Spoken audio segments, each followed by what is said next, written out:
Hello students, welcome to the next lecture of the digital signal processing. In this particular lecture, we are going to discuss the unit number 2, specifically that is the Z transform. The topic for today's discussion, that is nothing but the inverse Z transform. Inverse Z transform, it means that we need to obtain, let's say, the x of Z to x of n value.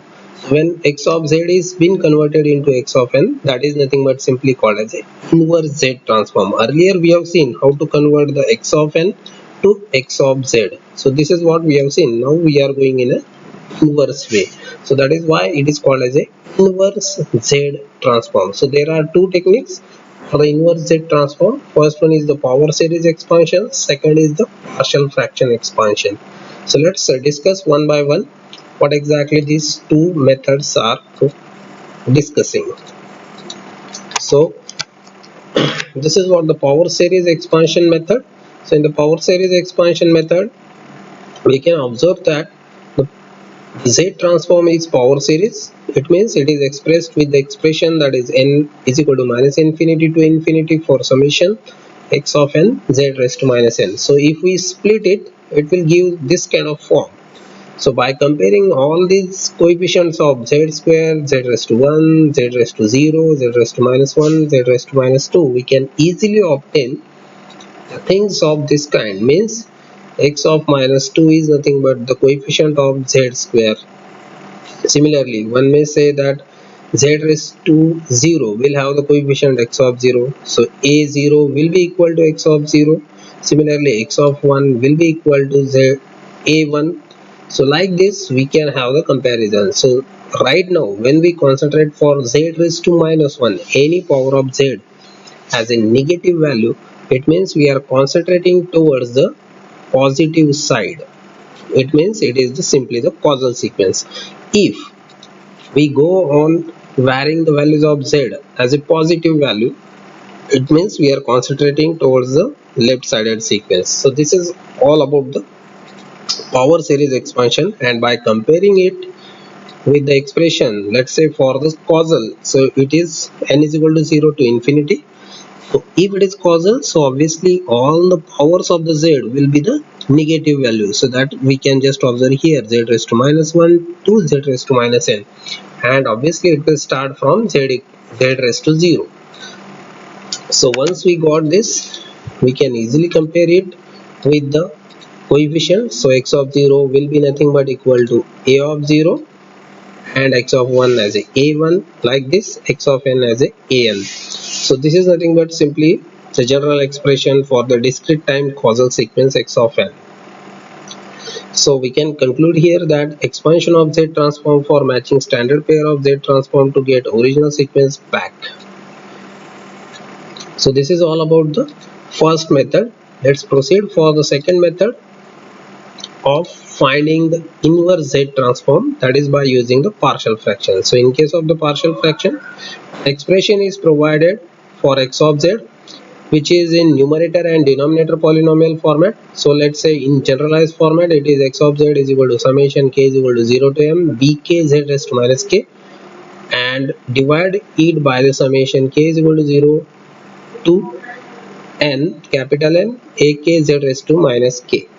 So at the numerator specifically we are concentrating on the value till m, and at the denominator it is concentrated till n. So for this the steps are quite simple. Apply the partial fraction. It is expressed as a ratio of two polynomials. So that is what mentioned.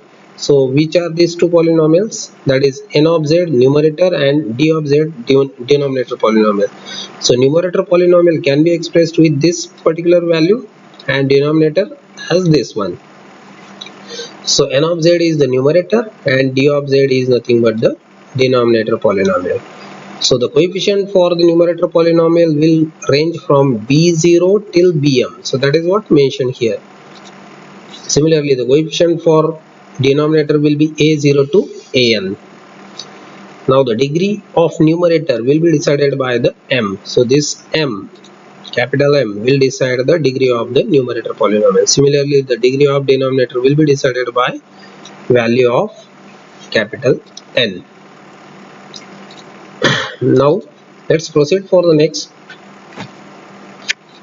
that is nothing but the system function. So when we apply the Z transform, it is having the large advantage to get the system function. So how to get the system function? So let's say x of n is the input signal or the input sequence. When we do have the knowledge of, let's say, the h of n, that is the impulse response of the system, then we can easily obtain the output of the system, that is y of n. But by using convolution property and system function, it can be easily obtained that y of z is equal to h of z into x of z. So by multiplying these two, z transform, that is h of z and x of z, we will get the y of z. So that is in short to get the y of n by taking the inverse of this y of z. So that is quite obvious, because we have seen that if we want to get, let's say, the n from z, so obviously we are moving to the inverse z transform. So that is what we can calculate from this particular expression.